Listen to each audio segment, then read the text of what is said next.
Thank you. The question is that an humble address be presented to Her Majesty as follows.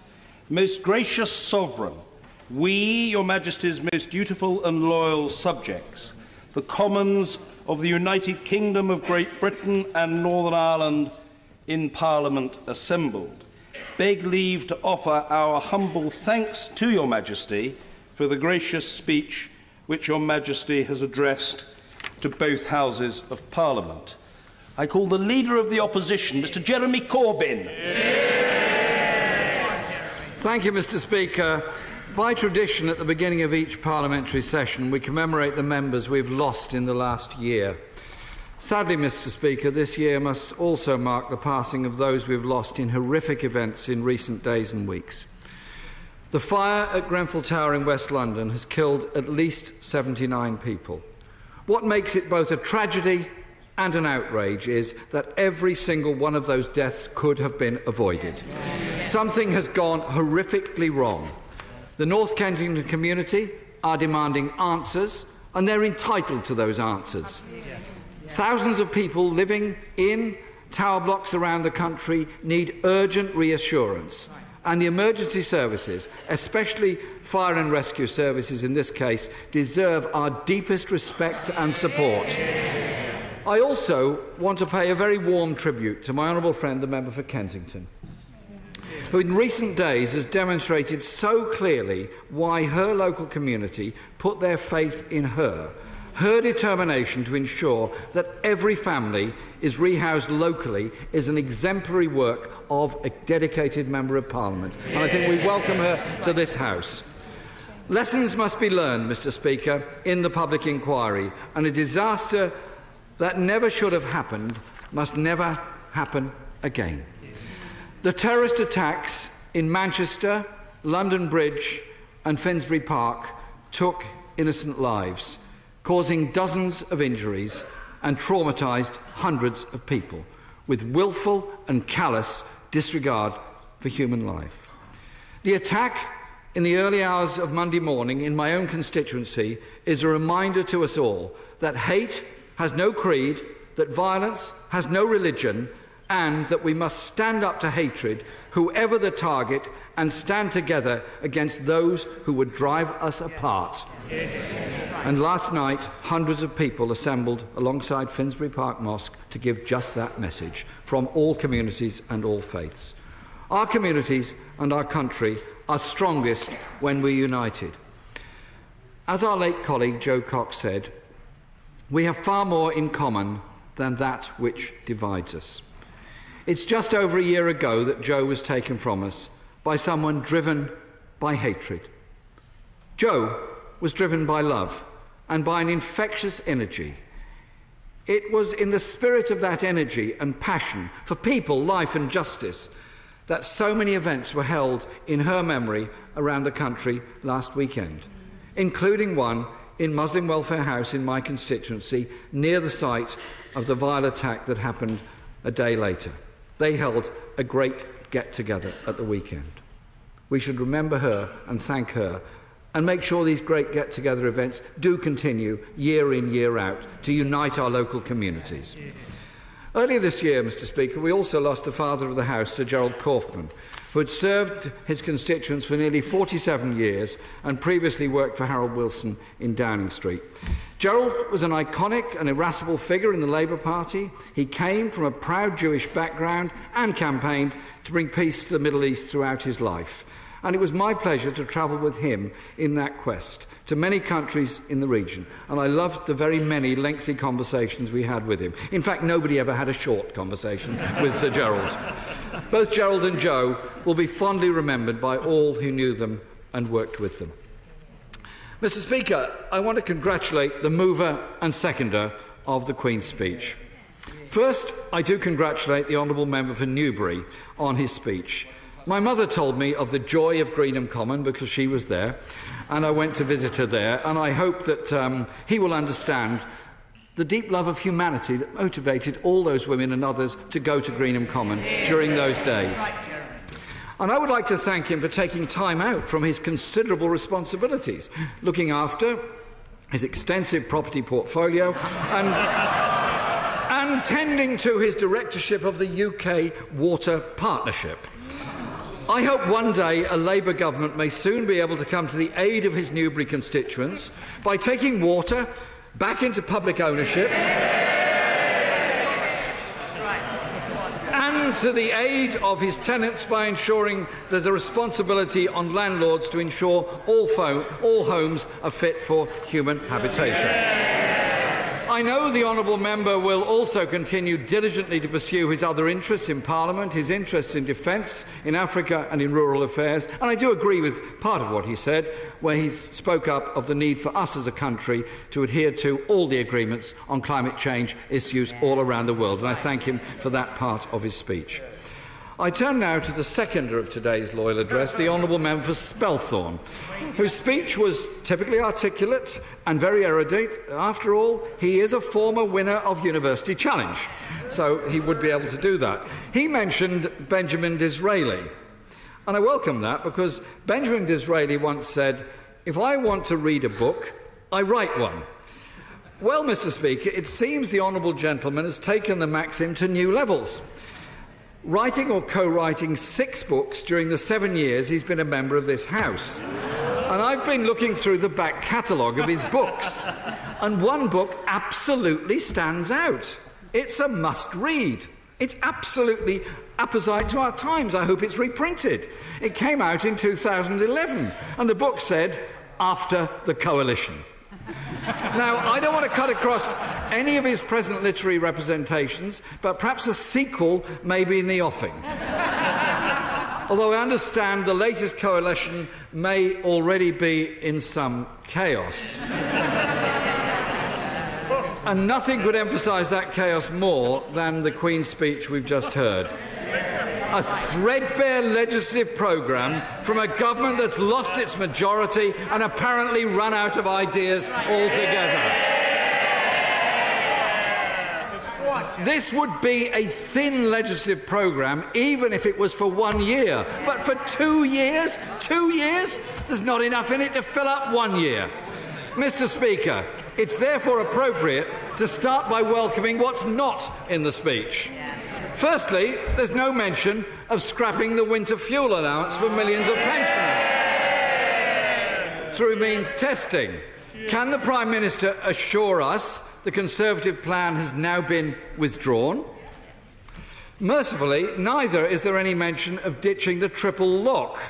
Pensioners across Britain will also be grateful to know whether the Tory election commitment on that has also been binned. And older people and their families might also be keen for some clarity around the government's policy on social care. Whether it's still what was originally set out in the Conservative manifesto, or whether it's what was later amended to, or whether it is now something else entirely.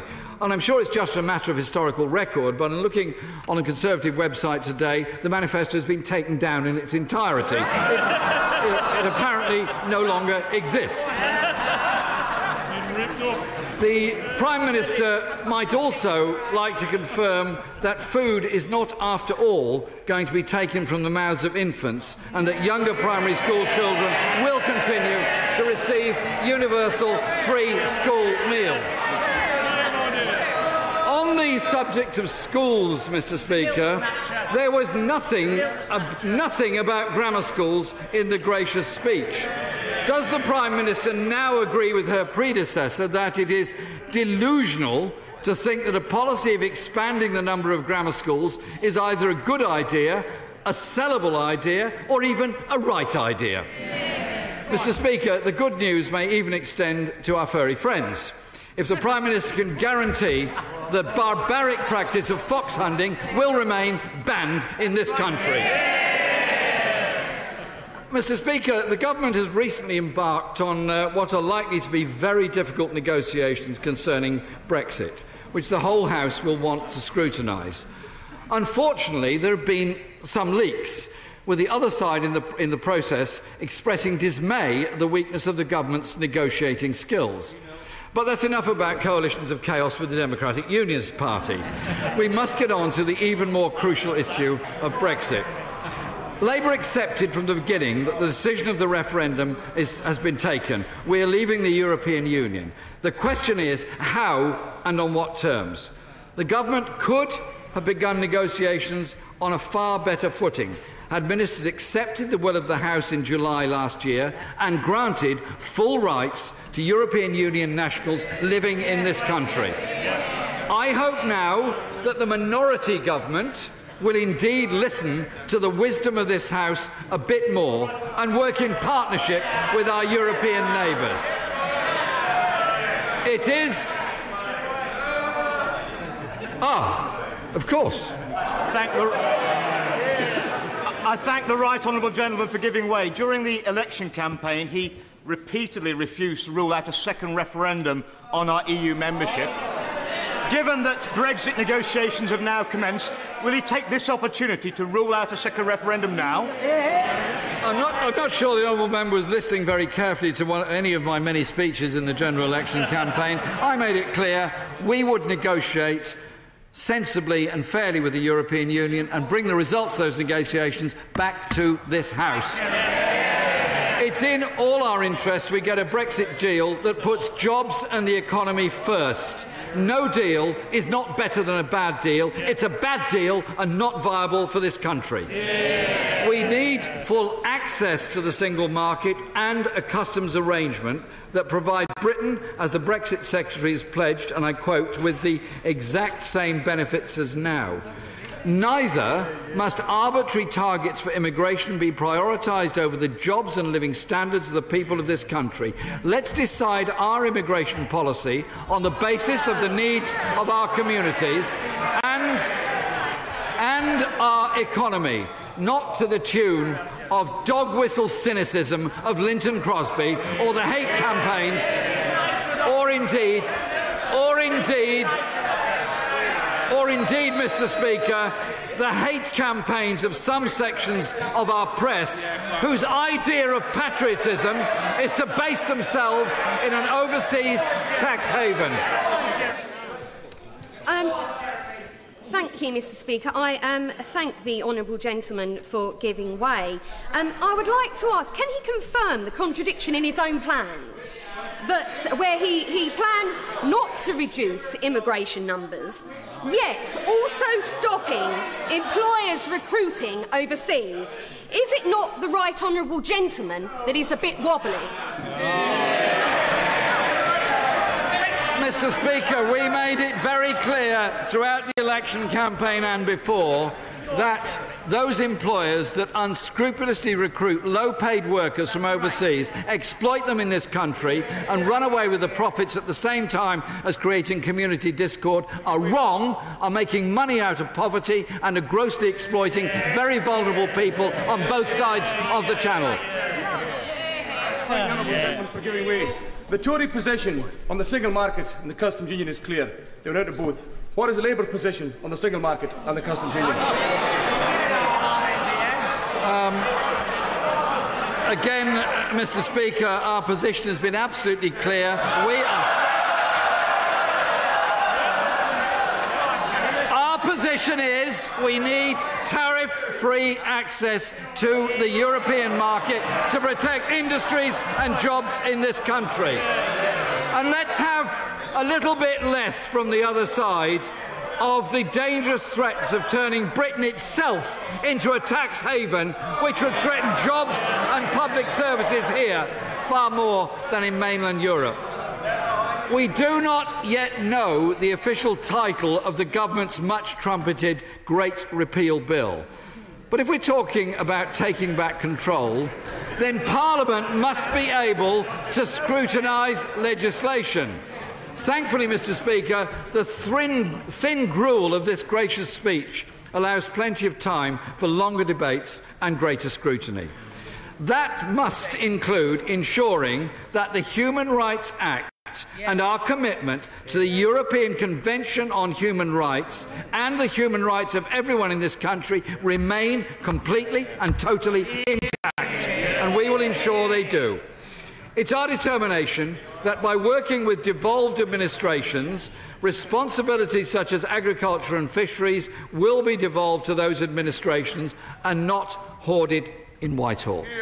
And on the subject of devolved administrations, may I also wish the Prime Minister every success in reconvening talks with all parties to restore the Stormont Assembly in Belfast as soon as possible. We also very much hope that any done deal with the DUP in this place respects the overriding priority of the Good Friday Agreement to maintain peace in Northern Ireland. Mr. Speaker, a state visit from the Spanish head of state was announced for July, but can the Prime Minister update the House on whether she can still expect the United States head of state to visit any time this year or any time in the future? Just a question. Mr. Speaker, as I said earlier,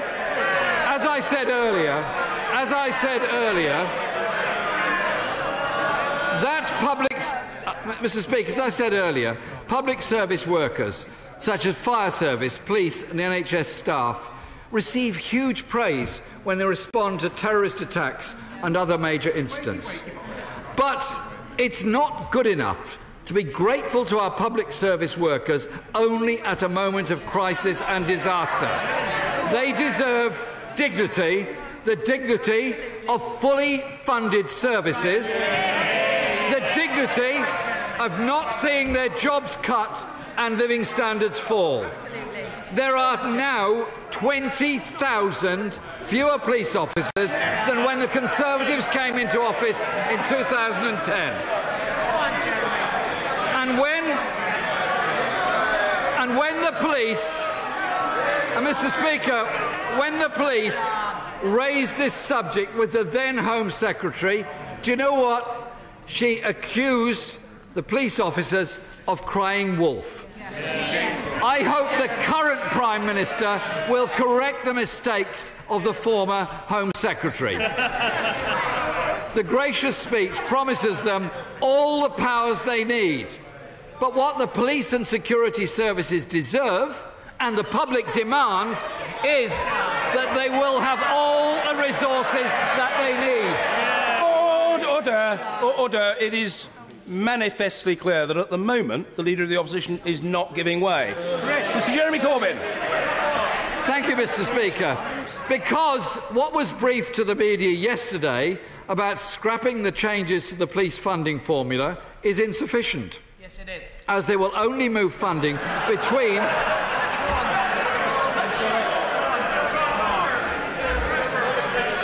the member for Chester is very prescient and very forward-sighting. Thank you very much. As it will only move funding between rural and urban forces, when the real issue, Mr. Speaker, is the £2.3 billion cut that has been made in police budgets in the past 5 years.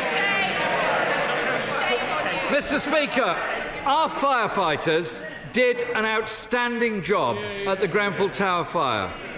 But those firefighters worked incredibly long shifts, in part because there are 600 fewer firefighters in London, 10 fewer fire stations in London, cuts and closures forced through by the previous Mayor of London. And talking to those firefighters, Mr. Speaker, exhausted from their work, who went into a burning building to save people, I said, why do you do it? Why do you go in when you know it's so difficult and so dangerous? They said, because we're firefighters, that's what we're trained to do, that's why we serve the public the way we do. We need more of them, there needs to be greater security for all of them in the future. We have to properly fund our fire services, not just at a time of crises. Mr. Speaker, I welcome the fact that there's a public inquiry going on into Grenfell. But can we take action now? And I pay tribute to those councils, including Croydon Council, for its commitment this week to install sprinklers in all tower blocks of 10 storeys or more. But such minimal fire safety standards cannot be left to a postcode lottery. So will the government make available emergency funds for councils to both check cladding and to install sprinklers? The government should also have committed to a public safety bill. to implement the recommendations of the 2013 inquiry into the fire at Lakenhall House and reverse its guidance that removed the requirement to install sprinklers in new school buildings. It could still do so, and it would do so with our support, additional to any other recommendations that come from the Grenfell Tower inquiry. Yes, of course.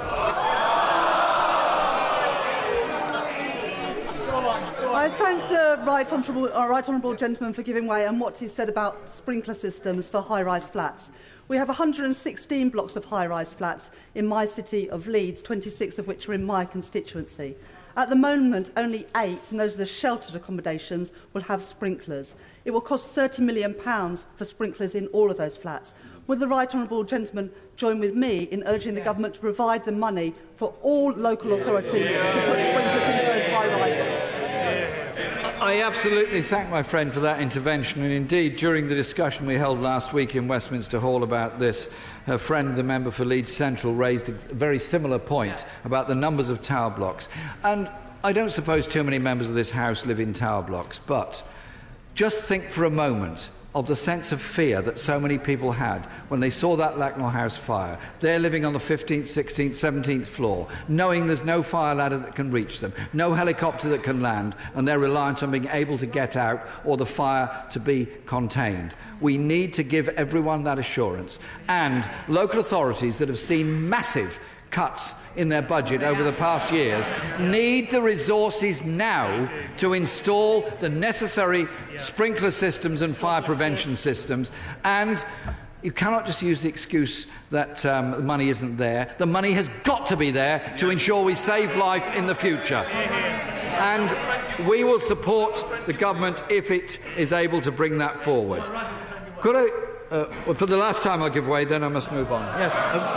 Go on, Andy. Could I, on behalf of my honourable friend for Kensington, Westminster North Wales, and myself, thank him for visiting the area and also for making this an absolute priority. Will he ensure that he and the government ensure that both the disaster relief in North Kensington and also pursuing this issue over the safety of people in tower blocks is made the absolute #1 priority? That's right, Andy. I thank my friend. Thank him for the support he's given to my friend the member for Kensington in the work that's been done there. Because what's happened in Grenfell Tower is terrifying for all those there. And I have to say, the problems that have ensued since then indicate just what happens when you cut local authorities' spending to the bone and local authorities cannot cope as a result. We need properly funded, good quality public services in this country. The Prime Minister says that legal support will be made available to the families affected by the Grenfell Tower fire. But they should have had access to legal aid beforehand. And when they were raising their desperate concerns about fire safety, they were ignored, and again ignored by a Conservative-controlled local authority.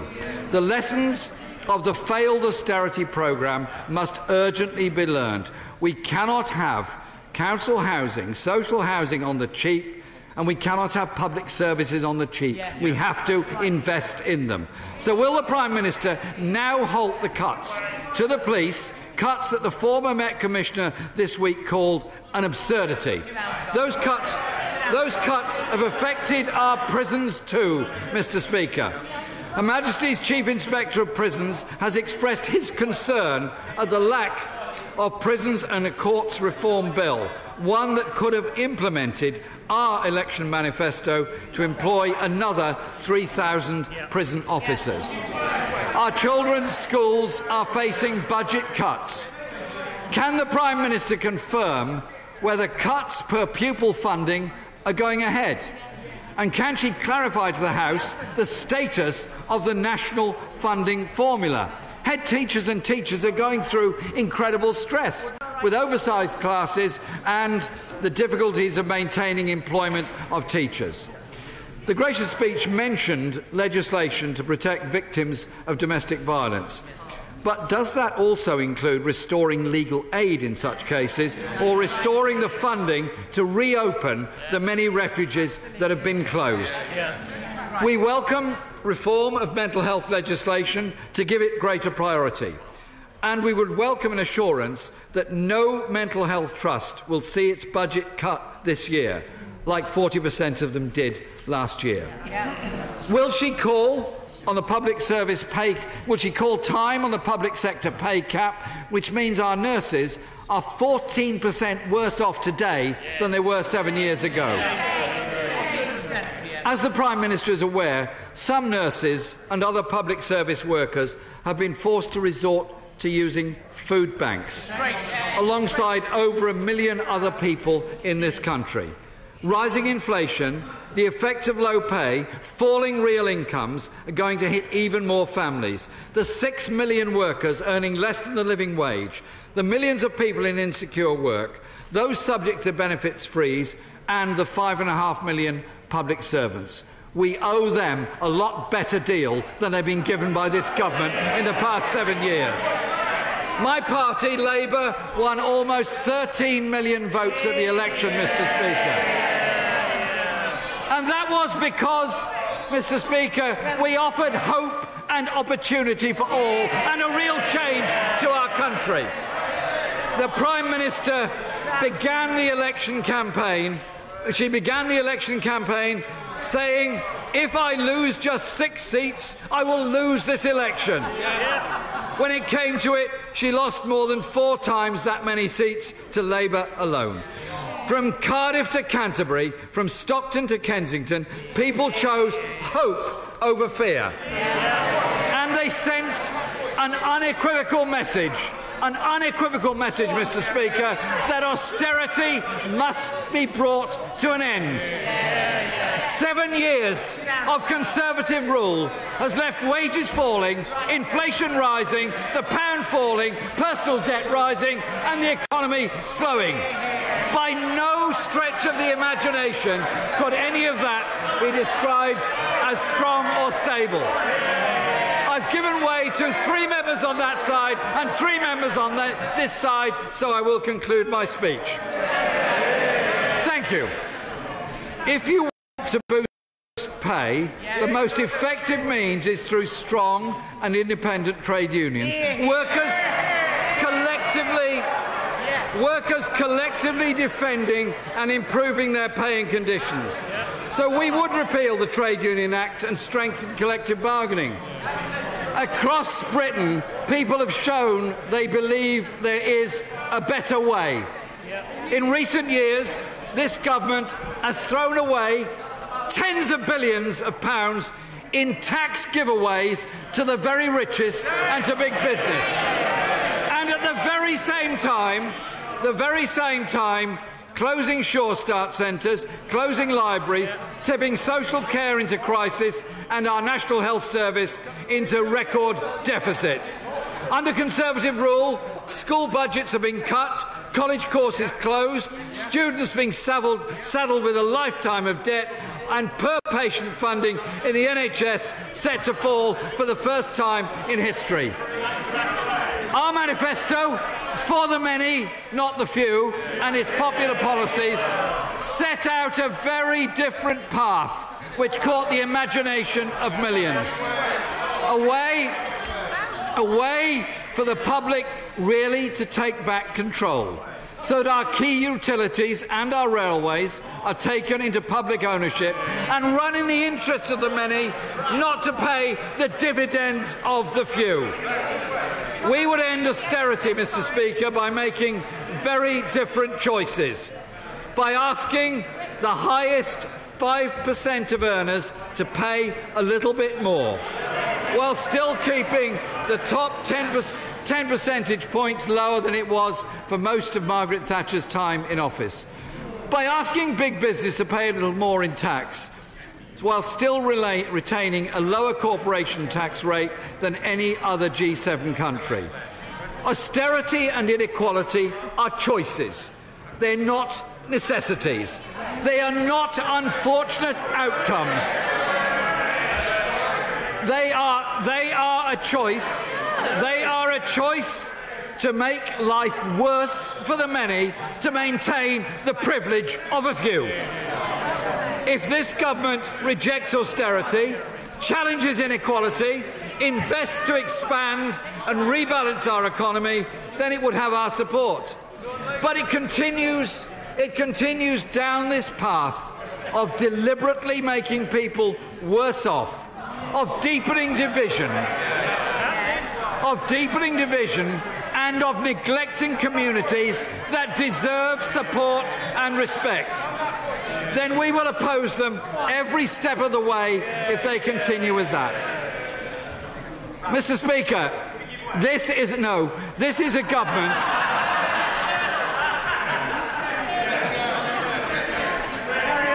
I will continue with my speech. Thank you, Mr. Speaker. Mr. Speaker,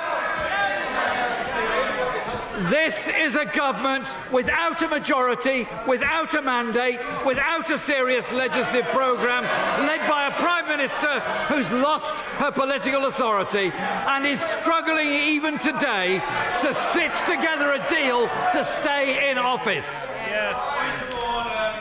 Miller, I hope it is a point of order.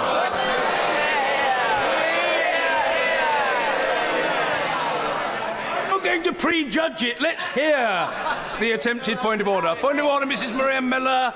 Mr. Speaker, I'm simply seeking your advice, as somebody who's been in this House for 12 years, that members on this side can be somewhat disappointed that the Leader of the Opposition is not in a position to be able to answer our questions. Perhaps he can advise on what the usual format is in these cases.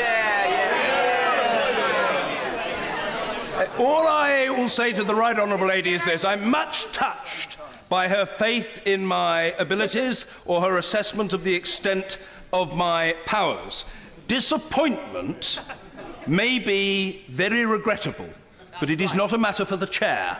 Mr. Jeremy Corbyn. Speaker, I am deeply sorry that the member... Jacob Rees-Mogg.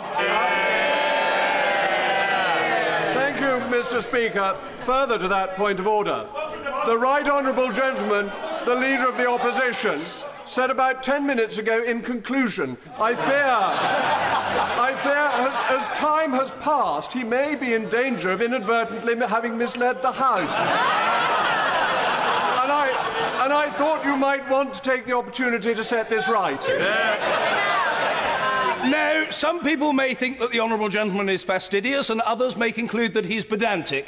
You pay your money and you take your choice. But there is no disorder here, although if people persist in raising what they know not to be points of order, that would itself be disorderly. And I know that the Honourable Gentleman of all people wouldn't want to stray into such misdemeanour. Mr. Jeremy Corbyn. Mr. Speaker, just for the record, I've given way 6 times in this debate, and there's 6 days of debate, so we'll have plenty of time to make your points during the debate.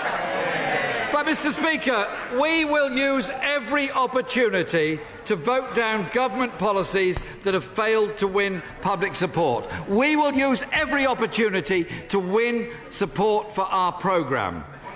Labour is not merely an opposition, Mr. Speaker.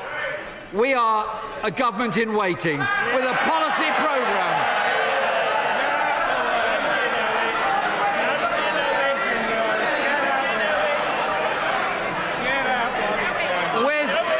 Mr. Speaker, with a policy programme that enthused and engaged millions of people in this election, many for the first time ever in their political lives. We are ready to offer real, strong and stable leadership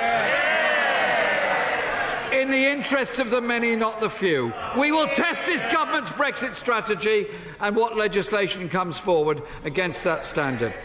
Mr. Speaker, this election engaged more people than for a generation, a tribute to our democracy. In the election, Labour set out a vision of what this country could be. What it could be. It could be more equal. It could be more prosperous. It could have opportunities for all. That is what we on this side will be putting forward in this Parliament, what we'll be fighting for in this Parliament, what we'll be demanding in this Parliament. The people of this country deserve something better than this thin piece of very little when they have so many problems they want and demand answers to from this Parliament. We will engage fully and make that case out for a prosperous, more stable, more cohesive society in Britain. Thank you, Mr. Speaker.